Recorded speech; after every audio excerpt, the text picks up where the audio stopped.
How's it going, guys, and welcome to my Kar 98K Masterclass.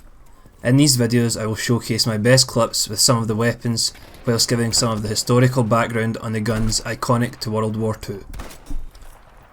These videos will be uploaded in addition to the History of BattlefieldV series that will continue on the channel, with the North African video coming in the next week. If you enjoy the video, please subscribe and leave a like for future content, and comment below which weapon you would like me to cover in the Masterclass series next.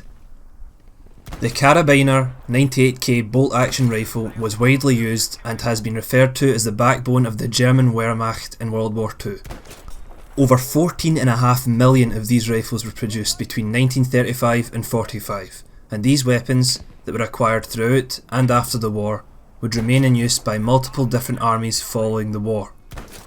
The origins of the Kar 98K can be traced back to another Paul Mauser designed German bolt action rifle featured in Battlefield 1 and heavily used in the Great War, the Gewehr 98, which was in use from 1898 to 1935.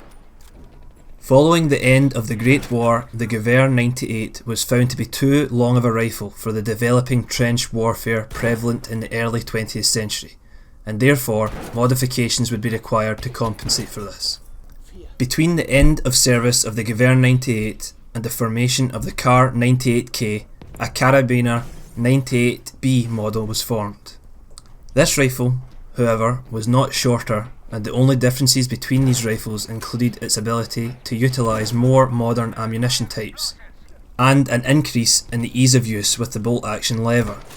The Kar 98B was actually so indistinguishable from other models that it continued to be used well into World War II due to the issues over identification. The Mauser factories in 1935 developed a new version of the rifle, called the Karabiner 98K. K stood for Kurz, which is short in German.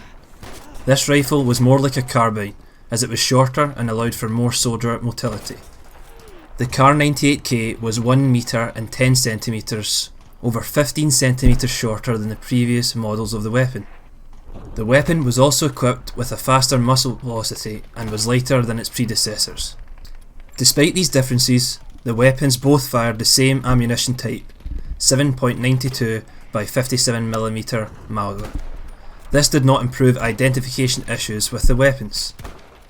The reload mechanisms of the weapon would either utilise a 5-round stripper clip or the reloading of single rounds. The rifle was similar to other bolt action rifles produced during the war, as it could be modified as a precision sniper rifle by the addition of a scope. Additionally, the weapon could be transformed into a grenade launcher. Multiple other countries such as China, Spain and Belgium bought and produced this line of rifles before and during the war. The acquisition of these rifles throughout the war only further confused identification of the weapons. Due to this, German soldiers took to naming the various similar rifles the Mausers, after the engineer that created them. These weapons were extremely accurate, and this is part of the reasoning for the addition of the telescopic sniper sights. The rifle had an effective firing range of 400 to 500 metres with the iron sights, and up to 1 kilometre with telescopic sights. The maximum firing range of the weapon was an incredible 4 kilometres. Despite the impressive accuracy statistics of the weapon, the mass production and the use by the Wehrmacht infantry did not stand them in good stead for the close quarters warfare of the Second World War. The rifle had been produced with a pre-World War II mentality in mind, where battles and objectives would be secured with long-range encounters, settled by various sharpshooters. The combat of World War II was much more close range, and this rifle did not excel in that environment. The limitations in rate of fire of bolt-action rifles made it ineffective for close-quarters trench combat that was prevalent throughout the entirety of the war on the western and eastern fronts. Another setback that the rifle had was the magazine size of 5, which was dwarfed considerably by the British Lee Enfield that sported a 10-round magazine. Subsequently, the rifle was notorious for causing pain and discomfort for the soldiers that were operating them for long periods of time. The powerful 7.92 by 57mm Mauser rounds were extremely powerful for the weapon design, and the recoil that the weapon produced when fired caused injuries to the shoulders of soldiers that were firing it. According to the main source used for this video, the Encyclopedia of Weapons of World War II by Chris Bishop, this weapon, despite its mass production and use, was primarily used to support the machine guns used by the German infantry in World War II. The MG-42, another Mauser-produced weapon, was highlighted as the main firepower of the Wehrmacht.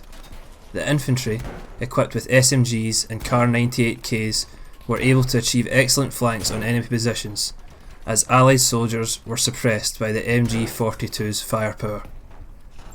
This battle strategy has been cited as the reason behind the lack of German semi-automatic rifles, such as the M1 Garand in World War II, despite the Germans' excellent innovation with technology and engineering. This potentially could enable German engineers to focus on other aspects of the war campaign. Thank you for watching my Kar 98K Masterclass. If you made it this far into the video, let me know what you thought of it in the comments section below, and which rifle you would like me to cover next. If you really enjoyed it, please consider subscribing to my channel, and if you are new here, check out my History of Battlefield 5 series that will be linked in the description and at the end of the video.